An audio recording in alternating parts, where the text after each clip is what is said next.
Est-ce que c'est un au fur et à mesure. Comme ça. D'accord. Montez pas trop, ça sert à rien. Et on lève.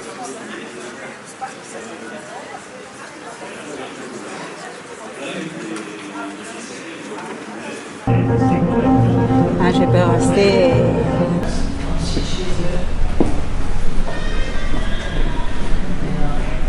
L'harmonie, le bois de résonance. Et ce bois, il a la propriété techniquement d'amplifier le son.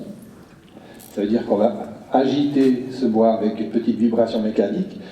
Et ça va permettre de l'entendre plus fort. Mais comme nous, on veut faire du son musical, il faut que ce son fasse briller les yeux, enfin, apporte de l'émotion. Et c'est précisément ce que fait ce bois. Le bois est en train de réapparaître, de ressurgir, alors pas forcément sur la grande hauteur, mais dans tous les marchés, notamment l'aménagement. Et puis quand même le bois comme outil de production. On parlait aussi, je crois que c'était avec vous, Monsieur Godevin, de la question de l'économie circulaire, à la question du recyclage. Les énergies fossiles bien moins chères, en tout cas à l'heure actuelle, qui sont un vrai frein. Et puis il ne faut pas oublier, en tout cas dans le modèle économique de la forêt, où on voit le bois, on ne le voit pas le bois. Mais ça ne veut pas dire qu'on peut réaliser un bâtiment sans voir le bois, mais aussi totalement construit en bois. Et on a reçu, on était très fiers effectivement de recevoir le prix Lignum Suisse pour la construction de ce bâtiment. Et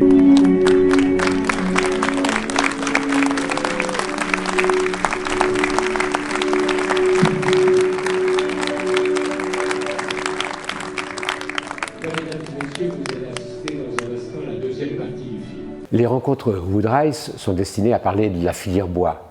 Elles le font en prenant en compte l'importance de la forêt par rapport au climat et par rapport à l'environnement général. On se rend compte aujourd'hui que la forêt nous donne une quantité de bois que nous n'utilisons que partiellement. Le 50% de ce que la forêt produit en France ou en Suisse chaque année reste dans la forêt. Et simultanément, nous importons du bois venant de l'autre côté de l'Europe. C'est donc dire que nous avons un potentiel dans nos forêts en Europe occidentale qui est considérable. Nous devons veiller à modifier la filière bois de manière à économiquement rendre les choses possibles et que ce ne soit pas meilleur marché d'importer du bois qui vient de Russie ou d'ailleurs plutôt que d'utiliser celui qui se trouve dans nos forêts. Durant ces rencontres, nous nous sommes rendus compte du potentiel que nous détenions et de la nécessité d'ajuster quelques manières de gérer nos forêts. C'est un enjeu qui est considérable et c'est véritablement un acte concret pour lutter contre les changements climatiques. Avec les avantages qu'il détient, le bois doit être beaucoup plus présent en ville, dans les centres urbains.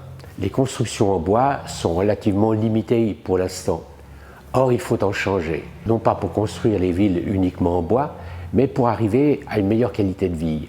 Parce que lorsqu'on construit en bois, d'une part, on travaille précisément pour une meilleure maîtrise du CO2, et d'autre part, on apporte du confort aux gens qui y vivent. On a aujourd'hui des expertises qui ont été faites, des repères scientifiques dont on dispose, qui nous montrent que l'être humain vit mieux dans un environnement bois. C'est donc dire qu'il n'y a aucune raison de ne pas le faire et que ce serait une erreur de passer à côté de cette opportunité. On a assisté à des démonstrations de ce que l'on peut faire aujourd'hui avec le bois qui sont spectaculaires. On peut construire des immeubles de jusqu'à 85 mètres de haut en bois.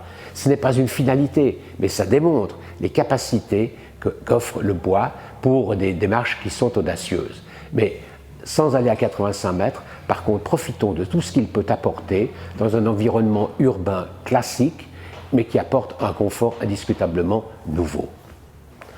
Un des objectifs de ces rencontres Woodrise était de sensibiliser également les investisseurs, les fonds de pension vers le développement durable et notamment celui dans lequel le bois joue un rôle d'une certaine importance.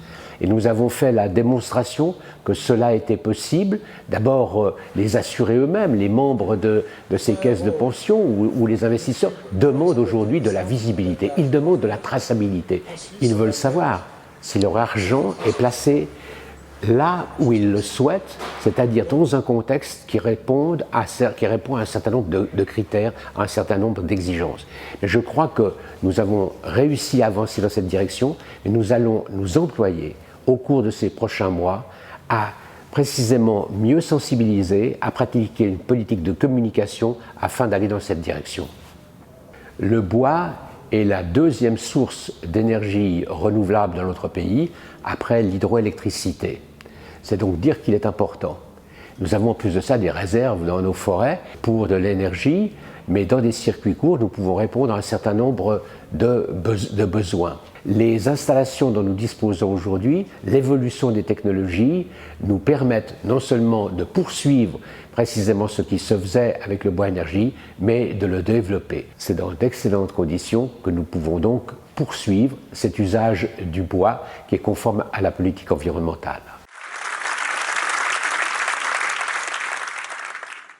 Le bois était moins de qualité, il utilisait une de ces 5, 6, 6 pièces qu'il touche les autres pièces du bois pour propager cette vibration, cette résonance.